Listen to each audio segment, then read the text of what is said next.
Very good morning, everyone. Myself, Dr. Usha Vyas. Today, my topic is character sketch of Iago of Othello. Perhaps no other dramatist has so extensively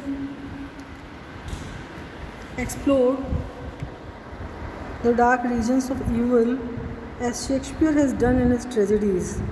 His exploratory urge carries him down to the abysmal depths of evil, where we witness the horrendous dimensions of the monsters and the death dealing operations. Iago is one such monstrosity slipped out of hell, as it were, to devour the world of unwary humans. Villains are common, but Iagos are rare.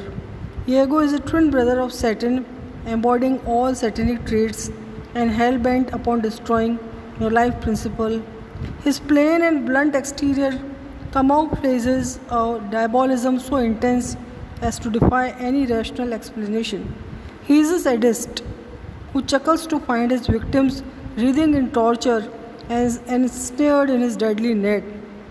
Indeed, it is Iago who truly gives motion to the ruthless assault of evil which he himself germinates. On the vast canvas of action, he stands out, domineering and resolute.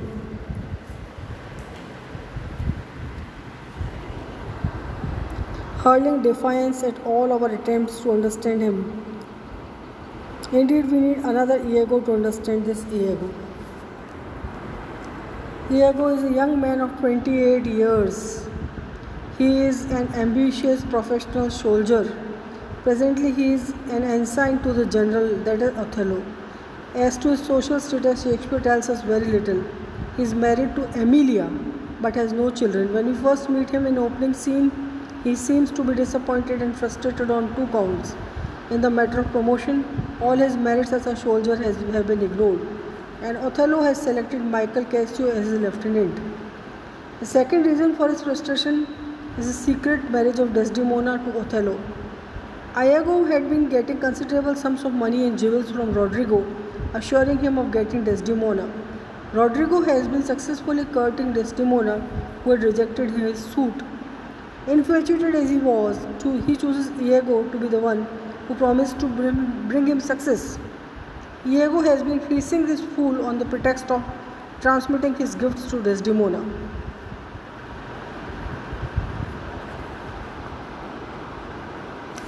Ambition and hope are natural to man. Iago is ambitious, obvious, but he is also malicious, full of self-love, and uses all bad means to realize his objectives.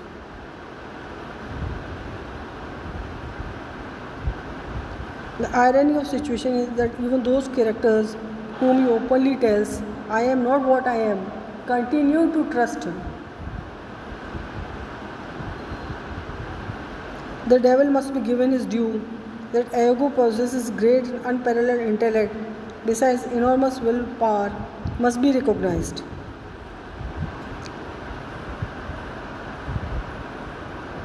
He feels gratified to find all characters dancing to his tune as if they were mere puppets. We are of opinion, as some critics have pointed out, Iago's malice against Othello is also motivated by his racial bias.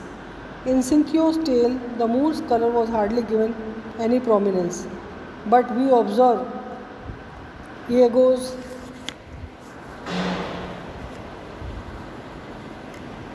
initial onslaughts and blueprints of his further strategies. Iago is much more shrewd for his age, a shrewd judge of men. He possesses extensive knowledge of human nature and human behavior. He can easily foresee how a particular character will behave and react in the given situation. He makes excellent use of Rodrigo, knowing him to be a stupid fellow. His knowledge of weak sides of all characters helps him to bring his devilish plan to finale. In one case, he blunders. His failure to correctly assess nature of his own wife Emilia. It is Emilia who exposes the villainy of her husband before she is stabbed to death.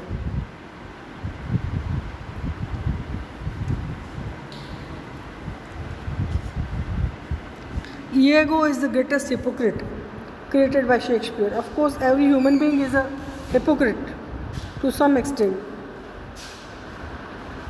But to the extent and reach of Iago's hypocrisy has no parallel.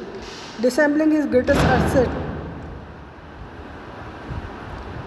throughout the play, except in the last scene.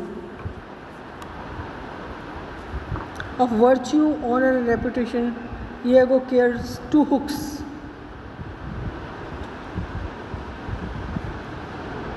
He recognizes only power. But the big question is, are his ends or objectives justified?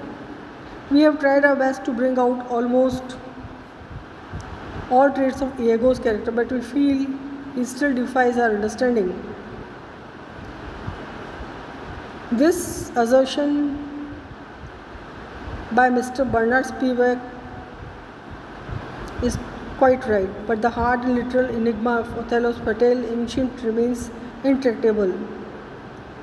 There is no successful mediation between his horrible vividness as we feel it on one hand and the blank he presents to scrutiny on the other. To his bad eminence above all other figures of evil in the Elizabethan drama, he is elevated not only by shock of his turpitude, the pathos of his victims, and poetry of his role, and in no small measure by his mystery. This was the character sketch of Iago. This is all for today. Thanks so much for watching.